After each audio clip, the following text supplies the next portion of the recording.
ETV ప్రేక్షకులకు నమస్కారం. Triple X detergent soap శుభమస్తు కార్యక్రమంలో ఈ వారం గ్రహఫలం అంశానికి స్వాగతం.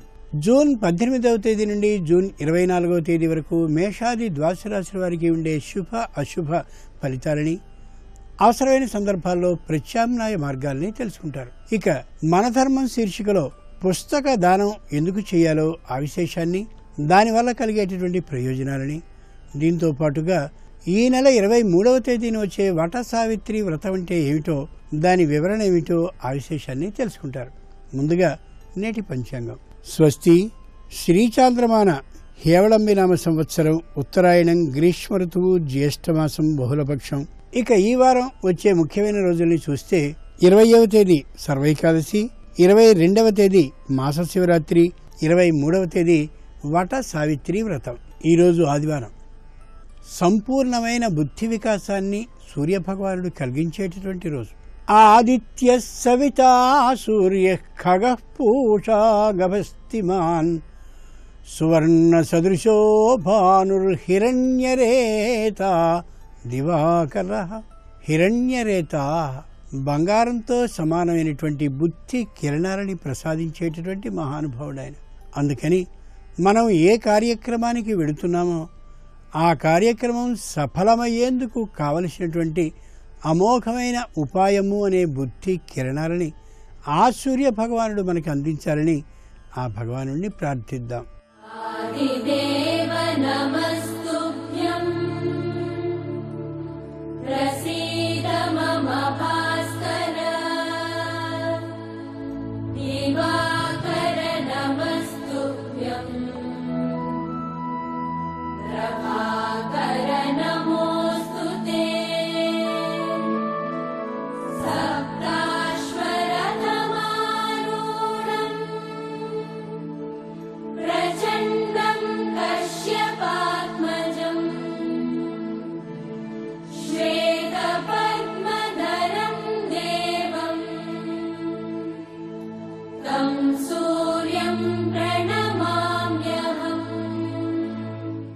ఇక క్రమంగా మేషాది ద్వాదశ రాశుల వారి ఫలితాలని పరిశీలిద్దాం. ముందుగా మేషరాశి. ఈ వారం మేషరాశి వారి ఫలితాలని పరిశీలించి చూస్తే విపరీతమైనటువంటి పని ఒత్తిడి ఉంటుంది. ఈ వారం అంతా కూడా పైన క్రింద ఉండేటటువంటి అధికారులు విపరీతమైనటువంటి ఆందోళనకి గురి చేస్తూ ఉంటారు. అంటే పని చేయాలని పైవారు కింది వారితో చేయలేనటువంటి విధానాన్ని తెలియజేస్తూ క్రిందివారు ఇబ్బంది పెడుతూ ఉంటే మానసికమైనటువంటి గుంజాటనలో పడతారు మేషరాశి వారు. ఇక కుటుంబానికి వచ్చినట్లయితే ఖర్చు ఎక్కువ అవుతూ ఆర్థికమైనటువంటి లోటుతో ఉంటారు. ఇటు కుటుంబ పరంగాను అటు ఉద్యోగ పరంగాను రెండు విధాలుగాను కూడా ఒత్తిడికి గురి అయ్యేటటువంటి కారణంగా మేషరాశి వారు కాస్త ఇబ్బంది పడతారనే చెప్పాలి ఈ వారం. పైగా అష్టమంలో శని 21వ తేదీ నుంచి వస్తున్నటువంటి కారణంగా మానసికమైనటువంటి బాధతో పాటు శారీరకమైనటువంటి శ్రమ కూడా ఎక్కువ అవుతుంది. సరైనటువంటి సమయానికి తిండి, సరైనటువంటి సమయానికి నిద్ర ఉండకపోవచ్చు. ఈ వారం మేషరాశి వారికి కుజుడు శని ప్రతికూలంగా ఉన్నారు. ఈ వారం మేషరాశి వారు తాము తలపెట్టినటువంటి పనులు విజయవంతంగా పూర్తి చేసుకునేందుకు, సంపూర్ణంగా అనుకూలతని సాధించుకునేందుకు, విద్యా ఉద్యోగ వ్యాపారాల అభివృద్ధి కోసం ప్రతి గురు శనివారాల్లో వెంకటేశ్వర స్వామి ఆలయాన్ని దర్శించండి. రావి చెట్టు దగ్గర మంగళవారం నాడు దీపారాధన చేయండి. నవగ్రహాలకి ప్రదక్షిణ చేయడం తప్పక ఈ విజయ విధానానికి ఉపకరిస్తుంది. ఇక ఈ వారం వృషభ రాశి వారి ఫలితాలను పరిశీలించి చూస్తే పనిలో మార్పు చేసుకోవాలనే కొత్త ఆలోచన తమకే కలుగుతుంది. ఇంతకు ముందు వరకు చేసేటటువంటి పని విధానాన్ని మార్చుకుని కొత్తదైనటువంటి ఆలోచనని జోడించుకుని చేసేటటువంటి కారణంగా పనిలో సులువుతనం, పనిలో అనుకూలమైనటువంటి విధానం అర్థమై మానసికమైనటువంటి సంతోషం వారికి కలుగుతుంది. అంతేకాక పైనున్నటువంటి అధికారులు ఎవరైతే ఉన్నారో వారు మీ పనికి సంబంధించినటువంటి కృషి, అంకిత విధానాన్ని, దీక్షని గమనించి తప్పక మిమ్మల్ని ప్రోత్సహించేటటువంటి అవకాశం కూడా ఈ వారం నుండి మీకు కలుగుతుంది. ఈ రెంటితో పాటుగా ముఖ్యంగా వృషభ రాశి వారికి ఈ వారం అమోఘమైనటువంటి సంతోష ఫలదాయకమైనటువంటి వార్తలని వినే అవకాశం కూడా ఉంది కాబట్టి చాలా ఆనందంగా ఈ వారాన్ని మీరు గడుపుకోగలుగుతారు. ఇంటా బయట అన్ని వ్యవహారాలు ఎప్పుడో పేరుకుపోయినటువంటి వాటిని కూడా ఈ వారం పరిష్కరించుకోగలుగుతారు. కుటుంబ సభ్యులతో పాటుగా ఎక్కడైనా విజ్ఞాన విహార యాత్రలు ఏదో ఒకదాన్ని చేయగలిగే అవకాశం కూడా ఉంది. ఇక వృషభ రాశి వారికి కూడా ప్రతికూలంగా ఉన్నటువంటి గ్రహం కుజుడు. ఎర్రనైనటువంటి పుష్పాలతో వినాయకునికి కానీ అర్చన చేసినట్టయితే కుజ గ్రహ అనుకూలత కలిగి రుణాన్ని చేయవలసిన అవసరం ఏమాత్రమూ ఏర్పడదు. ఈ వారం వృషభ రాశి వారు తాము తలపెట్టినటువంటి పనులను విజయవంతంగా పూర్తి చేసుకునేందుకు మంగళవారం నాడు దుర్గాదేవి ఆలయానికి రాహుకాల సమయంలో దీపారాధన చేయడం ఉత్తమం. బుధవారం నాడు గరికతో గణపతిని పూజించండి. శనివారం నాడు శాకాహారాన్ని మాత్రమే స్వీకరించండి. గురువారం నాడు గోమాతను పూజించండి. ఫలాల్ని దానం చేయండి. ఇక ఈ వారం మిథున రాశి వారి ఫలితాలను పరిశీలించి చూస్తే తాము ఏ రంగంలో ఉన్నారో ఆ రంగం కంటే ఇతరమైనటువంటి రంగం మీద ఆసక్తి కలిగేటటువంటి అవకాశం కనిపిస్తోంది. అది మాత్రము సరికాదు. తాము చేస్తున్నటువంటి రంగం మీదే విశేషమైనటువంటి కృషిని పరిశ్రమని చేయవలసి ఉంటుందనే యథార్థాన్ని తమకి తామే గమనించుకుని సరిదిద్దుకునే ప్రయత్నాన్ని చేయాలి. ఇక ఇప్పుడు చేస్తున్నటువంటి వ్యాపారం అనుకూలంగా ఉన్నటువంటి కారణంగా మరో వ్యాపారాన్ని ప్రారంభించాలనేటువంటి ఉత్సాహం ఎక్కువగా ఉంటుంది. ముందు వెనుక అన్నీ చూసుకుని దానికి సంబంధించిన ప్రణాళికల్ని పెద్దలైనటువంటి వారిని అనుభవజ్ఞులైనటువంటి వారిని కనుక్కొని సంప్రదించి మరీ ఆ మీదట ప్రారంభించడం మంచిది తప్ప అనుకున్నటువంటి ఆలోచనకు అనుగుణంగా వెంటనే దాన్ని కార్యరూపంలోనికి పెట్టడం ఏమాత్రమూ సరికాదు. మిథున రాశి వారికి రవిగ్రహ అనుకూలత తక్కువగా ఉన్నటువంటి కారణంగా సూర్యునికి సంబంధించినటువంటి ఆదిత్య హృదయ స్తోత్రాన్ని కానీ విశేషంగా చేస్తూ ఉన్నట్టయితే రవి గ్రహ అనుకూలత కలిగే అవకాశం ఏర్పడుతుంది. ఇక మిథున రాశి వారు తాము తలపెట్టిన పనులన్నింటినీ విజయవంతంగా ముగించుకునేందుకు విద్య ఉద్యోగ వ్యాపార అభివృద్ధికి కూడా ఈ బుధవారం నాడు దేవాలయాన్ని దర్శించండి. మంగళవారం నాడు ఆంజనేయ స్వామికి సింధూరంతో పూజని చేయించండి. గురువారం సాయంత్రం విష్ణు సహస్రనామ స్తోత్రాన్ని ఇంట్లో వినండి లేదా చేయండి. ఈ వారంలో వచ్చే అమావాస్య నాడు దత్తాత్రేయుని ఆరాధించడం విశేష ఫలితాన్ని ఇస్తుంది. ఇక ఈ వారం కర్కాటక రాశి వారి ఫలితాలను పరిశీలించి చూస్తే తాత్కాలికమైనటువంటి పరాజయాలు కలిగేటటువంటి అవకాశం ఉంది. అంత మాత్రాన భయపడిపోవలసినటువంటి అవసరం ఏమాత్రం లేదు. ఇంట్లో సంతానం విద్యార్థి దశలో కానీ ఉన్నట్టయితే వాళ్ళు అనుకున్నటువంటి ఆ ఉత్తీర్ణత శాతం పెరగకపోవచ్చు. అంతేకాక విద్యార్థులైనటువంటి వాళ్ళకి వాళ్ళు చదువుతున్నటువంటి చదువు మీద పెద్దగా శ్రద్ధ భక్తులు ఉండకపోవచ్చు. భార్యాభర్తల మధ్య తాత్కాలికమైనటువంటి మనస్పర్ధలు ఏర్పడవచ్చు. అలాగే రుణదాతల నుండి తాత్కాలికమైనటువంటి ఒత్తిడి కూడా కలగచ్చు. తమ పర్యవేక్షణలోనే అన్నీ ఉండేలాగా అన్నిటినీ చూసుకుంటూ ఉండేలాగా ఈ వారం తమ ప్రవర్తనని ఎంచుకుని చూసుకోవాలి. కర్కాటక రాశి వారికి ప్రధానమైనటువంటి ప్రతికూల గ్రహంగా బుధుడు ఉన్నాడు కాబట్టి వ్యాపారానికి ఇబ్బంది కలిగించేటటువంటి అవకాశం ఉండడమే కాకుండా అనవసరమైనటువంటి వారితో స్నేహాన్ని చేయడం, వారు చేసేటటువంటి సూచనల్ని స్వీకరించి తప్పుదోవ పట్టేటటువంటి విధానం ఉండడం జరుగుతుంది. కాబట్టి విజయవంతమైనటువంటి ఫలితాన్ని అనుభవించడం కోసం సోమవారం నాడు శివుణ్ణి బిల్వలతో అర్చించండి. నల్లచీమలకు చక్కెరని వేయండి. ఈ వారంలో ఏదైనా ఆలయాన్ని తప్పక దర్శించడం ఉత్తమం. ఆలయానికి సంబంధించిన ధ్వజస్తంభం దగ్గర ప్రదోష కాలంలో దీపారాధన చేయండి. గోవుకు ఆకుకూరని తినిపించండి.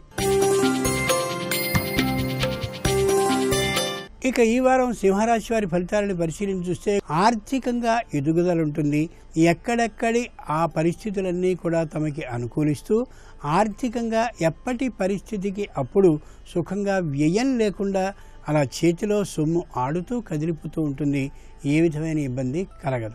ఆరోగ్యాలు కూడా అనుకూలంగానే ఉంటాయి. అందుకని దూర భార ప్రయాణాలని చేయగలుగుతారు. పనిని ఖచ్చితంగా సకాలంలో నిర్వహించుకోగలుగుతారు. అయితే ఉద్యోగులకి క్రిందన్నటువంటి తమకి మధ్యలో చిన్నదైనటువంటి పొరపత్యం ఏర్పడేటటువంటి సందర్భంగా తాత్కాలికమైనటువంటి అశాంతి ఉన్నప్పటికీ కూడా అది దూరం వెళ్ళేటటువంటి అవకాశం ఏమాత్రం ఉండదు.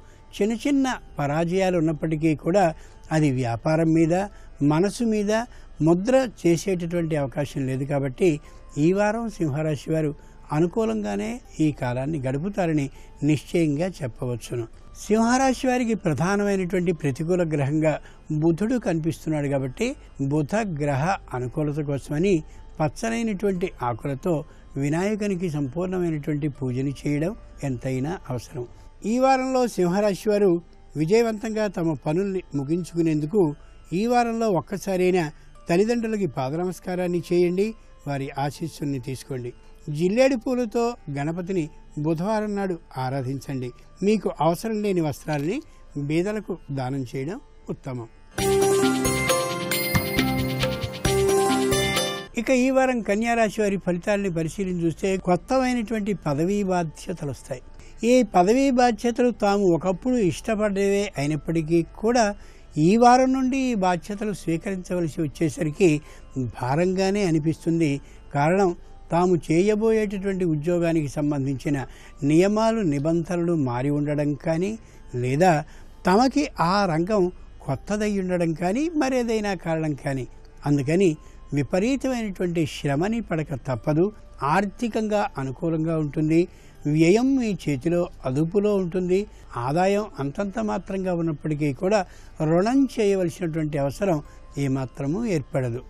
బంధువులు మిత్రులు అయినటువంటి వాళ్ళ నుండి పరస్పర సహాయ సహకారాలు అందుతూ ఉండేటటువంటి కారణంగా ఏ పని అయినప్పటికీ కూడా ముందుగా కష్టంగా తోచినప్పటికీ కూడా వీరందరి సహాయ సహకారాలు అలా అందుతూ ఉండేటటువంటి కారణంగా అంత భారమైనటువంటి పని కూడా తేలికగా పూర్తవుతుంది. కన్యారాశి వారికి ప్రధాన ప్రతికూల గ్రహంగా కుజుడున్నాడు. కాబట్టి కుజ గ్రహ అనుకూలత కోసం శివాలయానికి వారం రోజుల్లో ఒకరోజు కావలసినటువంటి వస్తువులన్నింటినీ యథాశక్తి తాము ఇయ్యగలిగినటువంటి ద్రవ్యాలని ఇచ్చినట్టయితే కుజ గ్రహ అనుకూలత బాగా లభించేటటువంటి అవకాశం ఉంది. ఇక ఈ వారంలో కన్యారాశి వారు తాము తలపెట్టిన పనులు విజయవంతంగా ముగిసేందుకు మీకు వీలైనంత మౌనాన్ని పాటిస్తూ గడపండి. ఈ వారాన్ని లక్ష్మీ నృసింహస్వామిని స్మరించుకుంటూ ఉండండి.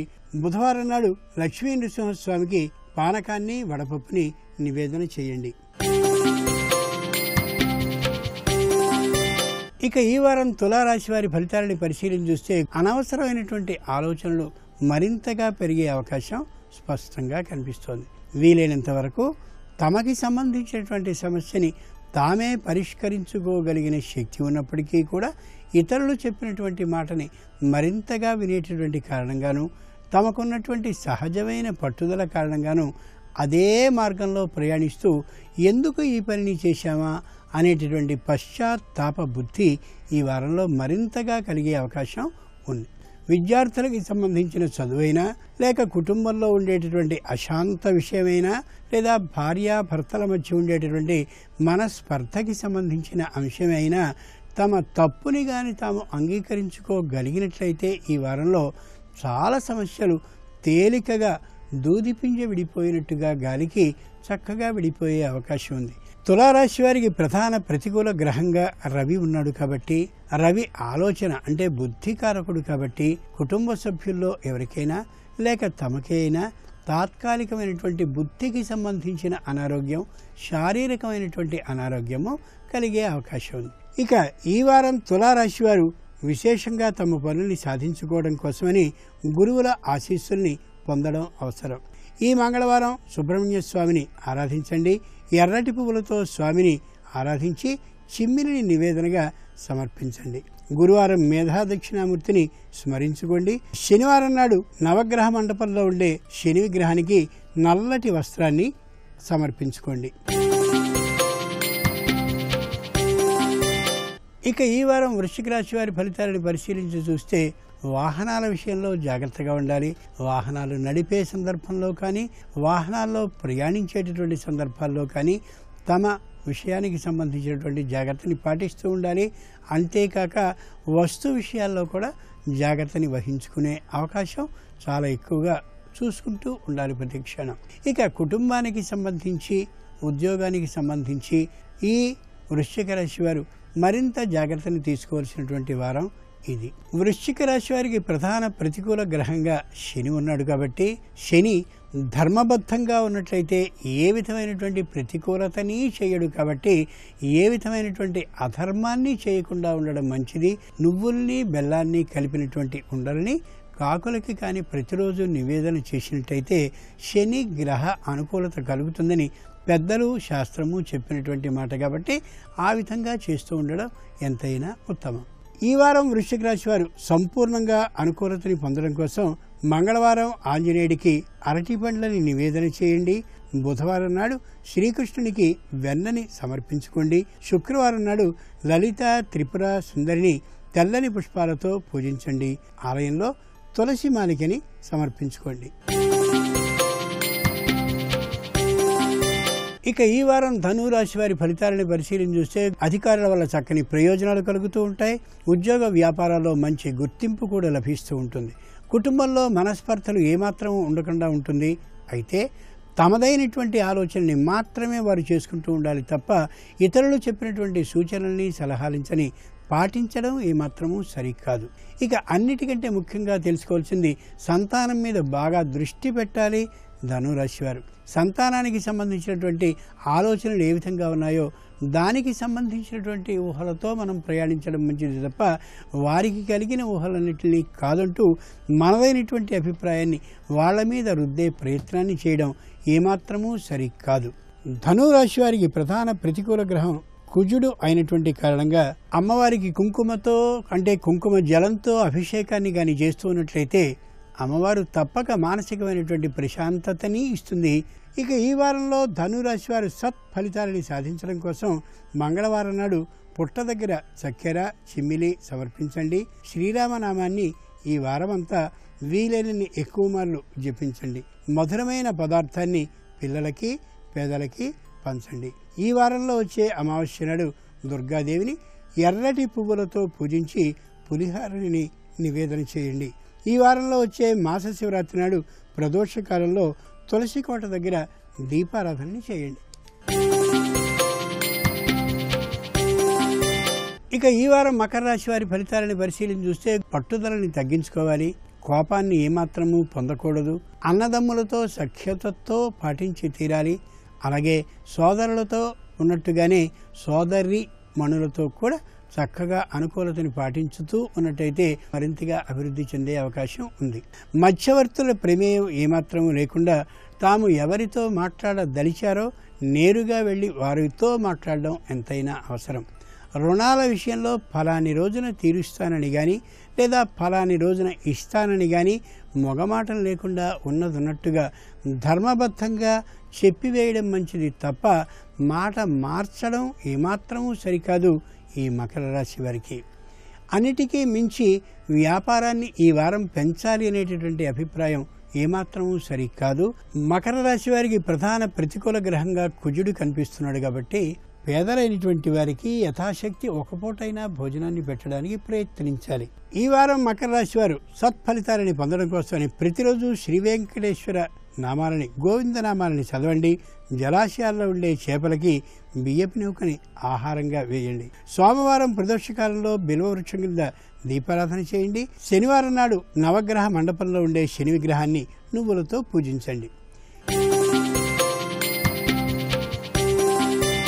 ఇక ఈ వారం కుంభరాశి వారి ఫలితాలను పరిశీలించి చూస్తే తగినటువంటి విధంగా సంప్రదింపులను చేసుకుంటూ ఆర్థికమైనటువంటి లోటుపాట్లని సరిచేసుకుంటూ ప్రయత్నించుకోగలగాలి. రుణదాతల నుండి ఒత్తిడి వచ్చేటటువంటి అవకాశం ఉంది. తాము ఎవరికి రుణాన్ని ఇచ్చారో వారి మీద ఒత్తిడి తెచ్చేటటువంటి అవకాశం కూడా కనిపిస్తోంది. ప్రస్తుతం తాము ఎవరికి రుణాన్ని ఇచ్చారో వారి మీద మరింత ఒత్తిడి ఈ వారంలో చేయకపోవడం ఎంతైనా అవసరం. లేని పక్షంలో దీని ద్వారా పరిస్థితి దూరంగా వెళ్లే అవకాశం కనిపిస్తోంది. కుంభరాశి వారికి ప్రధాన ప్రతికూల గ్రహంగా బుధుడు ఉన్నాడు కాబట్టి శంకరునికి సంబంధించినటువంటి ఆలయంలో అంటే శివాలయంలో విభూతి స్నానాన్ని ఆయనకి చేయించడం అభిషేకపూర్వకంగా ఎంతైనా అవసరం. ఇక ఈ వారం కుంభరాశి వారు సత్ఫలితాలని సాధించడం కోసం అమ్మవారి ఆలయాన్ని శుక్రవారం నాడు దర్శించండి. కనీసం 3 నిమ్మకాయల్ని ఆలయంలో సమర్పించండి. పూజకి అవసరమయ్యే పసుపు, కుంకుమలు, పుష్పాలు ఆలయంలో సమర్పించండి. బుధవారం రోజున గణపతికి ఉండ్రాళ్ళని నివేదన చేయండి. ఈ వారంలో వచ్చే మహాశివరాత్రి నాడు శివుణ్ణి బిల్వదళాలతో పూజించండి.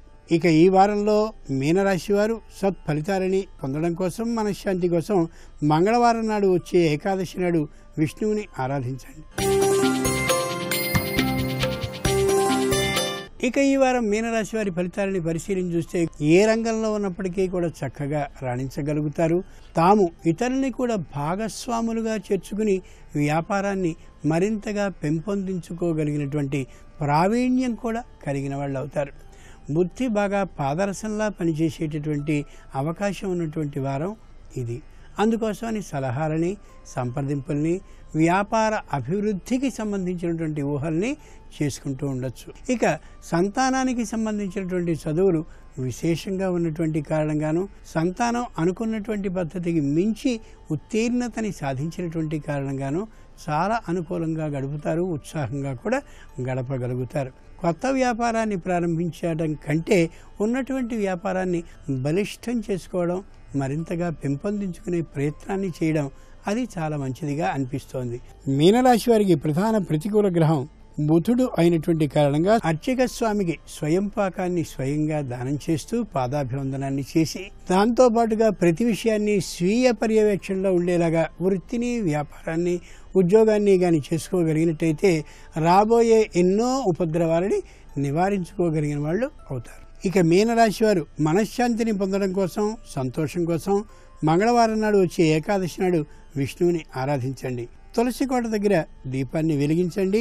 ఈ వారంలో వచ్చే మాసశివరాత్రి నాడు శివలింగానికి అభిషేకం చేసుకోండి. శనివారం అమావాస్య నాడు ఆంజనేయుడిని తమలపాకులతో పూజించి ఉత్తమ ఫలితాలని పొందండి.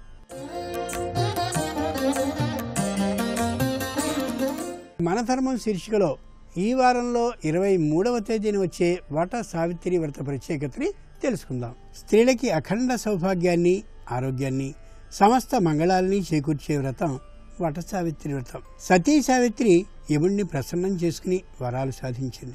అల్ప ఆయుష్కుడైన తన భర్త పునరుజ్జీవితుడయ్యేలా వరాన్ని సంపాదించగలిగింది. భర్త ప్రాణాల కోసం సావిత్రి ఓ వటవృక్షం కింద యముణ్ణి ప్రసన్నం చేసుకుందనేది పురాణగాథ. భర్త పట్ల అమితమైన ప్రేమ, భర్త కోసం ఎంతనైనా తెగించగల ధైర్యశాలిగా, స్త్రీ శక్తికి సమున్నత ప్రతీకగా సావిత్రి ప్రకటితురాలు అవుతుంది. వటవృక్షం అంటే మర్రి చెట్టు. మర్రి చెట్టు త్రిమూర్తుల స్వరూపం. సతీ సావిత్రి తన సౌభాగ్యాన్ని మర్రి చెట్టు సమక్షంలో పెంపొందించుకుంది. అందుకే సుమంగళులు వటవృక్షం చెంత వటసావిత్రి వ్రతాన్ని ఆచరిస్తారు. వటవృక్షాన్ని పసుపు, కుంకుమ, పుష్పాలతో అలంకరిస్తారు. మర్రి చెట్టుకి ప్రదక్షిణల్ని చేస్తూ పసుపు పూసిన దారాన్ని మర్రి చెట్టుకి చుడతారు. ఇలా దారాన్ని చుట్టడానికి ఆంతర్యం ఏమంటే, యమపాశం కంటే ఈ దారం పొడవై యమునితో ఏ విధమైన బాధని కలుగు చేయకుండా సౌభాగ్యాన్ని కలిగిస్తుంది అనేదే దీని వెనుక ఉండే ఆంతర్యం. పండ్లు, పువ్వులతో కూడిన తాంబూలాన్ని ఇచ్చి సావిత్రి సత్యవంతుల కథని సంపూర్ణంగా చదవడం, చదివించుకోవడం, వినడం, వినిపించుకోవడం ఈ వ్రతాచరణలో ముఖ్య విధి. రేపు రేవతి, అశ్విని నక్షత్రాలున్నాయి. ప్రధానంగా రేపటి నక్షత్ర బలాన్ని పరిశీలించినట్లయితే కొత్తగా ఉద్యోగంలో చేరటానికి, ఉద్యోగం కోసం చేసే సర్వ ప్రయత్నాలకు రేపు అనుకూలమైన రోజుగా చెప్పవచ్చు. భూములు, గృహాలకు సంబంధించిన ముఖ్యమైన దస్తావేజులు వ్రాయించుకోవటానికి కూడా రేపు అనుకూలమైన రోజుగా చెప్పవచ్చు.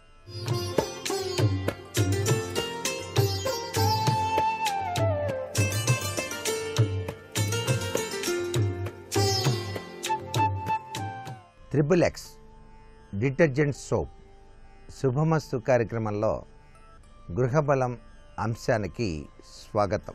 మనిషి జీవితంలో ఉత్తమోత్తమైనటువంటి అభివృద్ధిని సాధించడానికి వాస్తుశాస్త్రంలో ఎటువంటి అవకతవకలు లేకుండా చక్కటి యోగవంతమైన ప్రభావాన్ని కలిగించేటువంటి దిశల యొక్క ప్రభావరీత్యా ఈశాన్య దిశ అత్యంత విశిష్టవంతమైనదిగా మనకు శాస్త్రాల్లో చెప్పారు. ఆ ఈశాన్యానికి అధిపతి సర్వేశ్వరుడైనటువంటి పరమేశ్వరుడే. ఆయన యొక్క అనుగ్రహం ఉంటేనే కదా ఈ జీవనం, ఈ జీవితం సుసంపన్నమై విరాజిల్లుతోంది. అందుకే ప్రతి ఒక్క చిన్న పని ప్రారంభించే ముందు కూడా అంతా ఈశ్వరేచ్ఛ అనే భావన పరంపర మనకు కలగాలి. పరమేశ్వరుణ్ణి మనం నిద్రించేటప్పుడు తప్పనిసరిగా ధ్యానం చేసుకొని నిద్రపోవాలి. నిద్ర నుంచి లేచేటప్పుడు హరినామంతో నిద్ర నుంచి లేవాలి. ఎందుచేత అన్నారు అంటే సర్వేశ్వరుడి యొక్క అనుగ్రహం మనం నిద్రకు ఉపక్రమించినప్పుడు కూడా ఉండాలి కాబట్టి. నిద్ర నుంచి లేచిన తర్వాత హరి యొక్క ప్రభావం ఎక్కువగా ఉండి మన పనులన్నీ కూడా నిర్విఘ్నంగా నెరవేరాలి కాబట్టి, అందున ఇంటి యజమాని నైరుతిలో నిద్రిస్తాడు కాబట్టి నిరుతి స్థానం ఇంటి యజమాని పడక గదిగా మనకు శాస్త్రాల్లో చెప్పారు కదా. మరి ఇక్కడ ఉపాసనా పద్ధతులు ఉత్తమోత్తమైనటువంటి ప్రభావాన్ని కలిగించే దిశ ఈశాన్య దిశ. ఈశాన్యంలో పరమేశ్వర అనుగ్రహం ఎల్లవేళలా ఉంటుంది. అందుకే ఈశాన్యంలో నీటి చుక్క అలా కింద పడ్డా పరమేశ్వరుడు అనుగ్రహాన్ని ప్రసాదిస్తాడు అని. అందుకే చాలామంది తమ గృహంలో ఈశాన్యంలో రాగి చెంబులో నీరు ఉంచి దానిలో పువ్వు వేసి నమస్కృతాంజలు గడిస్తారు. అలా చేయటం వలన పరమేశ్వరునికి అభిషేకం చేసిన పుణ్యఫలం మనకు లభ్యపడుతుంది అని అర్థం. ఈశాన్యానికి గ్రహం గురువు, అధిపతి స్వయాన సర్వేశ్వరుడైనటువంటి పరమేశ్వరుడన్నమాట. వాహనం నంది, ఆయన యొక్క వాహనం ఎటు నందే కదా. గురువు అదృష్టానికి, ఆనందానికి, ఆరోగ్యానికి, సకల సంపదలకు మూలకారకుడవుతాడు. ఈశ్వర అనుగ్రహం కోరిన కోరికలన్నింటినీ కూడా నెరవేరుస్తుంది కాబట్టి నంది సంపదలకు, సౌఖ్యాలకు, ఆరోగ్యానికి చిహ్నం కాబట్టి ఈశాన్యంలో లోపం ఉంటే లేనిపోని అనారోగ్య లక్షణాలన్నీ కూడా వస్తాయి. ఈశాన్య లోపం లేకుండా చూసుకోవాలి ప్రతి ఒక్కరూ కూడా తమ గృహం కట్టేటప్పుడు. భయంకరమైనటువంటి మానసిక ఒత్తిడి కూడా కలగకుండా మనం ఈశాన్య లోపాన్ని సరిదిద్దుకోవాలి. ఈశాన్య లోపం వల్ల మనిషి నిత్య శంకితుడుగా మారి ధైర్యం కోల్పోయి జరిగేటువంటి పనులు వదిలి జరగని వాటికి పరిగెత్తుతూ దరిద్రుడుగా మారటానికి ఆస్కారం ఉంటుంది. కాబట్టి ప్రతి వ్యక్తి కూడా ఈశాన్య లోపం లేకుండా గృహ నిర్మాణం చేసుకోవటం సర్వత్రా కూడాను శుభదాయకంగా మనకు వాస్తుశాస్త్రం తెలియజేస్తోంది. ఈశాన్య లోపం వల్ల పెళ్లి మీద ధ్యాస కూడా తొగ్గిపోతుంది. ధ్యాస ఉన్న పరిస్థితులు పెళ్లికి అనుకూలించక వయఃపరిమాణము తగ్గుచుండే, వయస్సు కూడా మీద పడిపోతుంది. కాబట్టి బుద్ధిమాంద్యం రావడానికి కూడా ఆస్కారం ఉంది. కాబట్టి ఈశాన్య లోపం లేకుండా ప్రతి ఒక్కరూ కూడా ప్రయత్నం చేయాలి. ఈశాన్య వైపు స్థలం ఎటువంటి పరిస్థితుల్లో తగ్గకూడదు. ఇంటి ఆయంలో ఈశాన్యం తగ్గి ఉండటం కానీ, ఈశాన్యంలో అరుగులు కానీ లేదా వరండాలు కానీ ఉండకూడదు. ఈశాన్యంలో మెట్లు, బాత్రూంలు అసలు ఉండకూడదు. ఈశాన్యం స్థలం కానీ గది కానీ బాగా మెరకగా ఉండకూడదు, ఎత్తులో ఉండకూడదు అని అర్థం. ఈశాన్యంలో నుయ్యి కానీ గేటు కానీ లేకపోవటం. ఈశాన్యంలో తప్పనిసరిగా నుయ్యి కానీ గొయ్యి కానీ ఉండాలి, గేటు కూడా తప్పనిసరిగా ఉండాలి. ఇవన్నీ కూడా ఈశాన్య రీత్యా పాటించవలసినటువంటి ముఖ్య సూత్రాలు. ఈశాన అధిపతి అయినటువంటి పరమేశ్వరుణ్ణి ఈశాన్యం వైపు తూర్పుగా తిరిగి మాం భయాత్ సర్వతో రక్షశ్రియం వర్ధయ సర్వదా శరీరారోగ్యం మే దేహి దేవదేవ నమోస్తుతే అంటూ ధ్యానం చేసి తరించాలి ప్రతి ఒక్క ఇంటి యజమాని కూడా. ఈ యొక్క సూత్ర ప్రాతిపదిక ఆయుష్ను ప్రసాదిస్తుంది, ఆరోగ్యాన్ని ప్రసాదిస్తుంది. ఆయుష్, ఆరోగ్యం, ఐశ్వర్యం ఈ మూడే కదా మనిషికి కావలసింది. అందుచేత ఈశాన్యం అత్యంత విశిష్టవంతమైన దిశగా ప్రతి ఒక్కరూ కూడా గ్రహించండి. వాస్తుశాస్త్రంలో ఈశాన్యానికి ఉన్నటువంటి ప్రాధాన్యతను దృష్టిలో పెట్టుకొని గృహ నిర్మాణాదులు చేయాలి. మరీ ఎక్కువ ఈశాన్యం పెరిగినా కూడా పనికిరాదు. ఈశాన్యం పెరగాల్సింది కొద్దిగా పెరగాలి. ఇష్టం వచ్చినట్టుగా ఈశాన్యం పెరిగినట్లయితే లేనిపోని కష్టాలు కొని తెచ్చుకోవాల్సిన పరిస్థితి కూడా ఉంటుంది సుమా. ఇకపోతే చాలామంది తమ గృహాల్ని నిర్మాణం చేసేటప్పుడు ప్రధాన సింహద్వార విషయంలో గుర్తుపెట్టుకోవాల్సిన నియమాలు చాలా ఉన్నాయి. ఈ సింహద్వార నియమాలు చాలా చక్కగా పాటించాలి. ఆ నియమాలు ఎవరైతే పాటిస్తారో ఆ ఇల్లు స్వర్గతుల్యంగానే ఉంటుంది. సింహద్వారం అన్ని ద్వారాల కంటే పెద్దదిగా ఉండాలి. ముఖ్యంగా గమనించాల్సింది, మీ ఇంట్లో అనేక ద్వారాలు పెడతారు, సింహద్వారం మాత్రం అన్ని ద్వారాల కన్నా పెద్దదిగా ఉండాలి అనే నియమాన్ని మాత్రం తప్పకుండా పాటించాలి సుమ. అలాగే సింహద్వారానికి తప్పనిసరిగా గడప ఉండి తీరాలి. ఇటీవల కాలంలో సింహద్వారం గడప లేకుండా నిర్మాణాలు సాగించేటువంటి ఆ యొక్క ప్రభావం కనిపిస్తోంది. దానివల్ల అనేక అనర్థాలు వస్తాయి అనే విషయాన్ని కూడా గుర్తుపెట్టుకోండి. సింహద్వారానికి గడప ఉండి తీరాలి. సింహద్వారం అన్ని ద్వారాల కన్నా ఎత్తుగా కానీ మిగతా ద్వారాలకు సమానమైన ఎత్తులో కానీ ఉండాలి. ఇక్కడ ఎత్తు అనగా ద్వారం కింద నేల ఎత్తు అని చెప్పేసి గ్రహించాలి. సింహద్వారం గడప ఎత్తు అంటే ఈ సింహద్వారం యొక్క గడప కింద ఎత్తు అండి. ఆ ఎత్తు గుర్తుపెట్టుకోవాలి.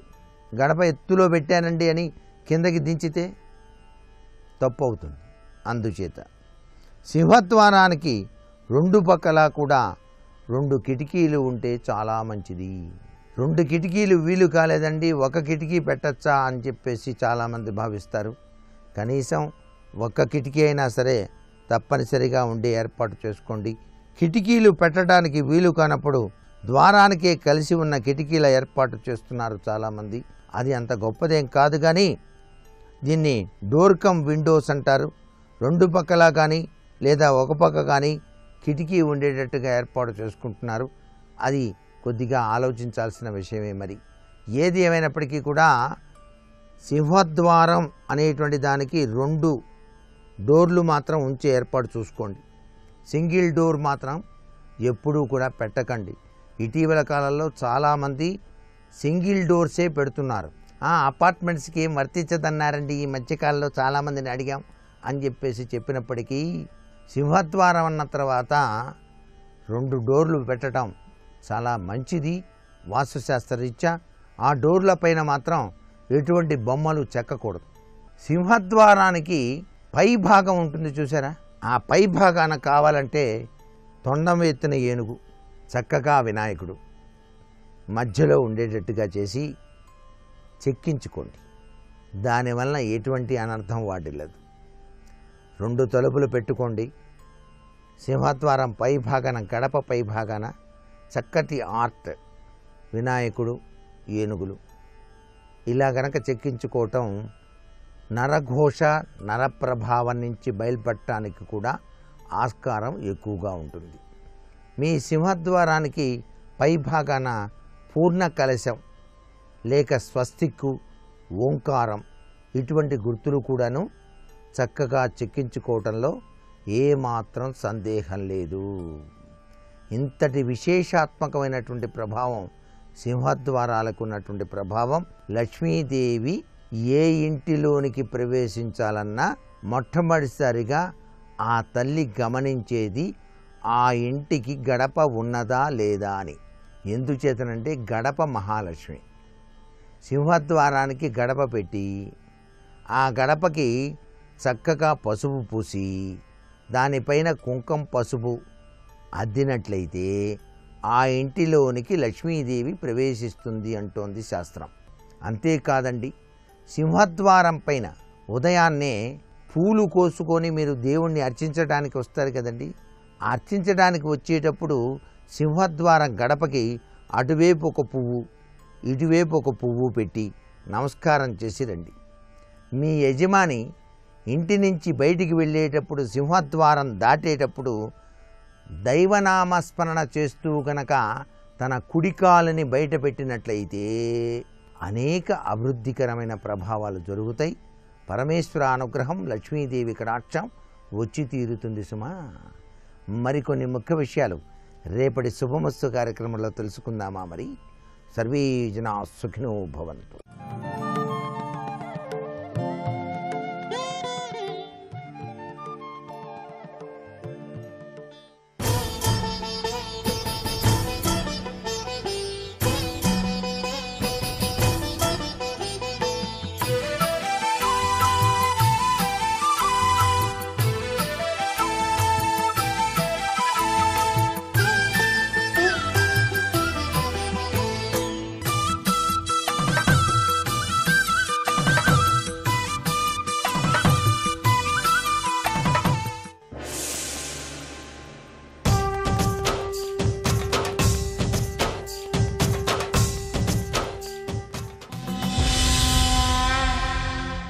ద్రౌపదీదేవి ఉందే, ఆవిడ పడుతున్నటువంటి బాధలకి నిన్ను చూసి, నీ రాణులను చూసి మనసులో ఎంత బాధపడుతుంది సామాన్య మానవకాంతాలు. ఎంత సౌభాగ్యాలు అనుభవిస్తున్నారు. యజ్ఞసేనిని, యజ్ఞకుండంలోంచి పుట్టాను, అయ్యో నిజని, నేను ఎన్ని కష్టాలు పడుతున్నాను అని ఆమె అనుకుంటుంది. ఆమె విసుక్కుంటుంది. ఆమె బాధపడాలి బాగా. ఎందుకంత కక్ష? ఒకనాడు స్వయంవరంలో తాను పొందలేకపోయాడు, అర్జునుడు పొందాడు. కాబట్టి ఆ ద్రౌపది ఏడవాలి, నీ రాణుల్ని చూసి ఏడవాలి, తన భర్తల్ని చూసి కనుబొమలు చిట్లించాలి, అది చూసి వాళ్ళు ఇంకా ఏడవాలి. అందుకని నీ రాణులు కూడా రావాలి. కాబట్టి మనందరం కలిసి వెళ్ళాలి. రాణులు, అంతఃపురం వాళ్ళు, రథాలు, గుర్రాలు, ఏనుగులు, కాల్బంట్లు, ఇంత మంది కలిసి అబ్బో అదో పెద్ద విశేషం కింద బయలుదేరి వెళ్ళాలి. పాండవులు చూసి ఇంకా కృషించిపోవాలి. ఏమంటావు దుర్యోధన? ఎందుకు? మనసులో ఏమిటి కోరిక?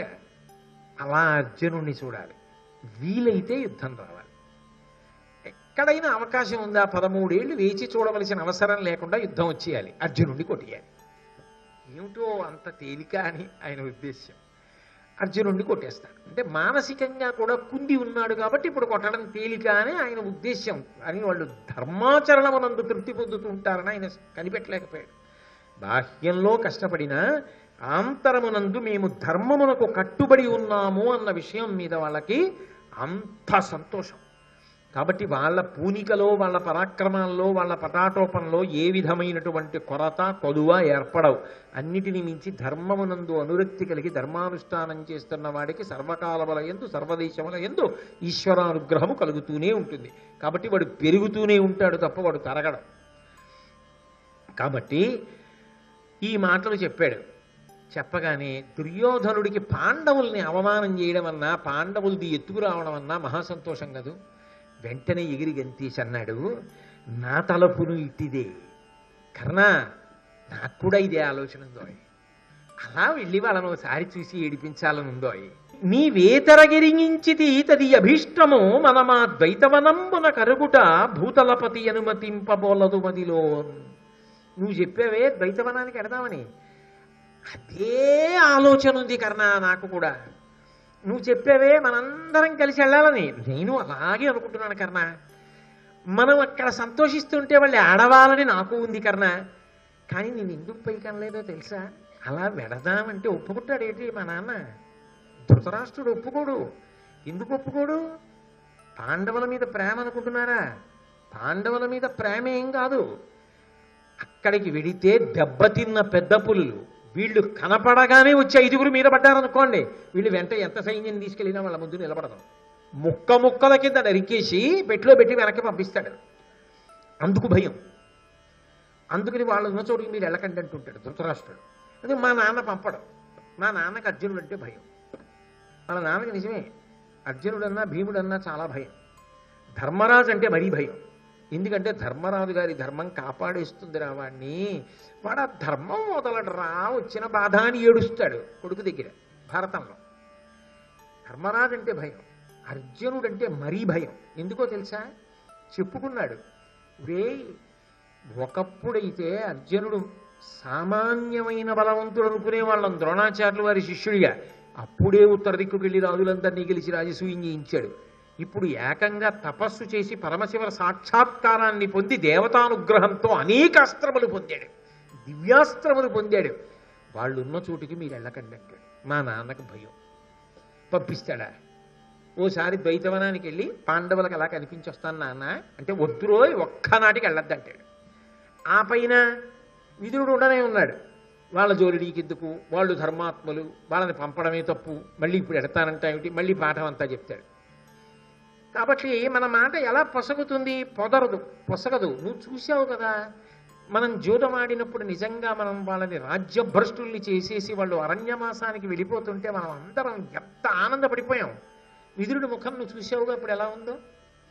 విదురుడు నిండు సభలో లేచి మనందరం అధర్మాత్ములమని మన గురించి ఎలా మాట్లాడాడు. నిర్మోహమాటంగా పాండవుల్ని వెనకేసుకొస్తాడు. ఆ పైన భీష్మద్రోణులు ఉన్నారు. మా నాన్న బలహీనత ఏమిటంటే విదురుణ్ణి భీష్మద్రోణుల్ని కాదనడం బలహీనత కాదు, వాళ్ళని కాదని మనలేనని తెలుసు. అందుకని గౌరవించినట్లు నటిస్తూ ఉంటాడు. ఆ పైన మిగిలిన విషయాల్లో నేను ఎలా చెప్తే అలా వింటాడు. ఈ విషయంలో నేను చెప్పినట్టు వినడం. ఎందుకు వినడం తెలుసా? ఆయనకి పెద్ద నమ్మకం ఏమిటంటే అర్జునుడు ఇప్పుడు అపారమైనటువంటి అస్త్ర సంపదను పొంది ఉన్నాడు. మరి పరమేశ్వర సాక్షాత్కారం పొందాడు, ఉత్తర దిక్కుకు వెళ్ళి తపస్సు చేసి పాశుపతాస్త్రాన్ని పొందాడు, స్వర్గలోకానికి వెళ్ళాడు, దేవేంద్రుడి యొక్క అనుగ్రహం చేత అస్త్ర సంపద పొందాడు, ఇన్ని అస్త్రములు పొంది ఉన్నాడు. కనపడితే బాణాలు వేస్తే ఏమైపోతారు మీ అందరూ? అందుకని అస్సలు వెళ్ళకండి. ఆ పైన భీముడు ఉన్నాడే, బుసలు కొడుతున్నాడు, ఎన్ని కష్టాలు పడ్డాడో అంత కక్ష పెరిగిపోతుంది. ఇప్పుడు వాళ్ళ కళ్ళల్లో మీరెందుకు రోయ్, అస్సలు వెళ్ళొద్దంటాడు. మా నాన్న అనుమతి లేకుండా ఎలా జరుగుతుంది ఘోషయాత్ర? దానికి ఘోషయాత్ర అని పేరెట్టారు. ఎలా జరుగుతుంది? జరగదు. జరగనప్పుడు మనకు ఆ కోరికన్న ఎలా తీరుతుంది? మన కర్మ. మనకి మంచి మంచి ఆలోచనలు ఉంటాయి, అమలు చేయడానికి పెద్దల సహకారం లేదు. కాబట్టి అమలు చేయలేకపోతున్నాం. ఈ ప్రణాళికల కన్నా నాకు లేదనుకుంటున్నావా ఈ ఆలోచన? నాకు ఉంది అంటే ఆలోచించారు. ఈ ఆలోచన చాలా గొప్పది. కావలసింది ఏమిటి? ఒక్క ధృతరాష్ట్రుడి అనుమతి. అదొక్కటి సంపాదించేస్తే ఆయనకి రెండు కన్నులు లేవు. వీళ్ళు ఏం చేస్తున్నారో, ఎలా పెడుతున్నారో, అక్కడికి వెళ్ళి ఏం చేశారో తర్వాత వచ్చి చెప్తే తెలియాలి తప్ప పాపం ఆయన ఏం కనిపెట్టగలడు. అందుకని మనం ఇంకా బయలుదేరి వెళ్ళిపోవచ్చు. మనం అనుకున్నవన్నీ అక్కడ చేసేయచ్చు. మేమేం చేయం, ఇలా పెడుతుంటే పాండవులు కనపడతాయని బుకాయించేయచ్చు. వాళ్ళు ఏడిస్తే నేనేం చేయను నాన్న అనొచ్చు. మా నాన్న పైకి అలా అంటాడు కానీ లోపల ఆయన సంతోషిస్తాడు. మనం క్షేమంగా వచ్చేస్తే చాలు. కానీ ముందు మా నాన్న మాత్రం నమ్మడు వెళ్ళి క్షేమంగా వస్తామని. కాబట్టి పాండవుల దగ్గరికి, పాండవులను అవమానించడానికి, బాధపడుతున్న పాండవుల్ని చూడ్డానికి వెడుతున్నామని కాకుండా ఇంకేమైనా చెప్పి పాండవుల దగ్గరికే వెళ్ళడానికి మా నాన్న దగ్గర అనుమతి పొందగలమా? అలా కానీ అనుమతి పొందామా వెళ్ళిపోవచ్చు, మనం సాధించేసినట్టే కార్యం. నీ కోరిక తీరిపోతుంది, నా కోరిక తీరిపోతుంది అంటే ఆ రోజు రాత్రి ఎవరు నిద్రపోరు? కర్ణుడు నిద్రపోడు. ఎందుకని? అసలు ప్రబలమైన కోరిక అర్జునుడిని అలా చూడాలని ఎవరిది? కర్ణుడిది. అవకాశం వస్తే వాతావరణం వాడుకుని యుద్ధం చేసి అర్జునుడిని పడగొట్టేయాలన్న కోరిక ఎవరిది? కర్ణుడిది. ఇప్పుడు తన ఆలోచన ఒప్పుకున్నాడు దుర్యోధనుడు. ఇంకేం జరగాలి అంటే పూర్వభాగం అంగీకరింపబడింది, పరభాగం అంగీకరింపబడాలి. ధృతరాష్ట్రుడి అనుమతి కావాలి. ధృతరాష్ట్రుడికి ఏం చెప్తే అనుమతిస్తాడు? ఎలా ధృతరాష్ట్రుడిని జాగ్రత్తగా బుట్టలో పెట్టాలి? ఎలా ఏం చెప్పి అనుమతి సంపాదించాలి? అందుకని బాగా రాత్రల్లా నిద్రపోకుండా కర్ణుడు అటు దొల్లి ఇటు దొల్లి ఆలోచన చేస్తున్నాడు. ఆయన ఒక్కడేనేమిటి, దుర్యోధనుడిని సంతోష పెట్టడానికి ఎప్పుడూ సిద్ధంగా ఉండేవాడు. ఇలాంటి ఆలోచనల గురించి బాగా మనసుని సాధనలో పెట్టేవాడు శకుని. ఆయన నిద్రపోకుండా ఆలోచిస్తున్నాడు. వీళ్ళందరూ బాగా ఆలోచించారు, దుర్యోధనుడు అంతకన్నా. అందరూ ఆలోచించి మళ్ళీ రహస్యంగా మరునాడు కలుసుకోవాలి అని ఒప్పందం పెట్టుకున్నారు. ఏమీ జరగనట్టు వెళ్ళిపోదాం, ఈ విషయం ఎవరికీ తెలియకూడదు, నిశ్శబ్దంగా వెళ్ళిపోదాం, రాత్రి మాత్రం ఎవరు నిద్రపోవద్దు, బాగా ఆలోచన చేద్దాం, రేపు ఉదయం మళ్ళీ వచ్చి కలుసుకుందాం. కలుసుకున్న తర్వాత ఎవరికి ఏ ఆలోచన వచ్చిందో చెప్పండి. ఏ ఆలోచన వచ్చిందో చెప్పిన తర్వాత వాటి అన్నిటిలోకి ఉత్తమమైన ఆలోచన ఏది మనం ఒకసారి పరిశీలనం చేద్దాం. ఏది ఉత్తమమైన ఆలోచన అయితే ఆ ఆలోచన ద్వారా ధృతరాష్ట్రుడి యొక్క అనుమతిని తీసుకుని ఘోషయాత్రకు మనం బయలుదేరదాం.